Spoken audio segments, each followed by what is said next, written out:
Welcome to அம்மம்மா kitchen. Okay, இன்றைக்கி என்னம்மா பார்க்க போகிறோம்? இன்றைக்கி ஆந்திரா ஸ்டைலில் கார சட்னி. ஓகே. இட்லி, தோசை, சப்பாத்தி, தயிர் சாதம் எல்லாத்துக்கும் தொட்டு சாப்பிட்லாம். சிம்பிளாக பண்ணிடலாம், குயிக்காக. இப்போ என்னென்ன இன்க்ரீடியன்ட் சொல்லி காட்டிடலாம். ஓகே. வெங்காயம் 100 கிராமு. இது காஞ்ச மிளகா தண்ணியில் ஊற வச்சு வச்சுருக்கோம். சரி. கலராக இருக்கிறதுக்காக கொஞ்சம் ரெட் சில்லி, இது காரம் இருக்காது. ஓகே. பூண்டு ஒரு 75 கிராமு.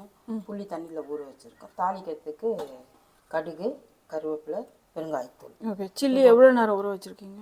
இது ஒரு ½ hour மேலே இருக்கும். ஓகே. இப்போ இது எல்லாத்தையும் அரைச்சிட்டு வந்து எப்படி தாளித்து பண்ணுறதுங்கிறத காட்டுறேன். ஓகே. ஓகே, நான் அரைச்சிட்டு வந்துடுறேன். பாருங்கள், இப்போது பூண்டு, வெங்காயம், ஊற வச்ச மிளகா, புளி எல்லாத்தையும் அரைச்சிட்டு வந்தாச்சு. ஓகே. இப்போ எப்படி பண்ணுறதுன்னு, இதுக்கு நல்லெண்ணெய் தான் யூஸ் பண்ணணும். ஓகே. நல்லெண்ணெய் கொஞ்சம் தாராளமாக இருக்கணும், அப்போ தான் அது கெட்டு போகாமல் இருக்கும். லைக் ஊறுக்க மாதிரி வச்சுக்கோங்க.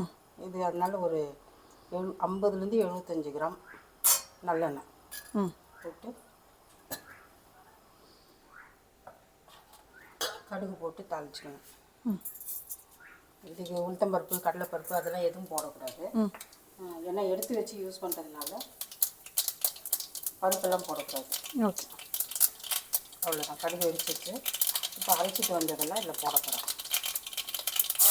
கொஞ்சம் சிம்மில் வச்சுட்டு பண்ணணும். ஓகே. நல்லெண்ணங்கிறதுனால கொஞ்சம் புகையாக அதிகமாக இருக்கும்.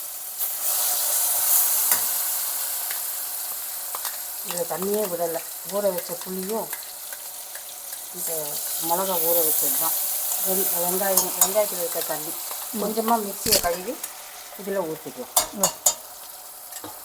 கொஞ்சமாக கலருக்காக காஷ்மீரி சில்லி பவுடர் போடுறோம். இது காரமே இருக்காது, ஜஸ்ட் 2 ஸ்பூன். அதுக்காக வேண்டி ஒரு 25 கிராம் நம்ம மிளகாவை குறைச்சிக்கிட்டோம். ஓகே. இப்போ இதுக்கு உண்டான உப்பு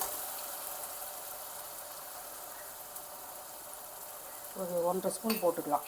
டேஸ்ட்டு பார்த்துட்டு இது நம்ம சேர்த்துக்கலாம்.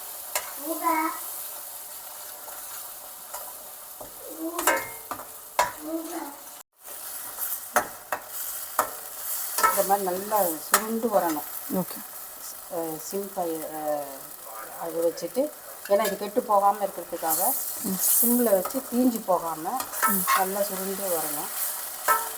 சுருண்டு வந்து பாருங்கள், இந்த மாதிரி எண்ணெயெல்லாம் வெளியில் ஊற்றின எண்ணெயெல்லாம் வெளியில் வருது. இந்த ஸ்டேஜில் நம்ம பெருங்காயத்தூள் போட்டுட்டு, முதலே போட்டோன்னா ஸ்மெல் போயிடும். போட்டுட்டு நல்லா காற்று போகாத ட்ரையாக இருக்கிற பாட்டிலில் போட்டு வச்சுட்டோம்னா கெட்டு போகாமல் இருக்கும். ஓகே. இதோட வாட்ச் பண்ணதுக்கு ரொம்ப தேங்க்ஸு. அடுத்த வீடியோவில் பார்க்கலாம். ஓகே. பாருங்கள், இந்த மாதிரி ஆறின அப்புறம் கண்ணாடி பாட்டிலில் போட்டு வச்சுக்கோங்க. இந்த அளவுக்கு கன்சிஸ்டன்சி இருக்கணும். நல்ல எண்ணெய் மேலே ஊற்ற மாதிரி எண்ணெய் இருக்கணும்.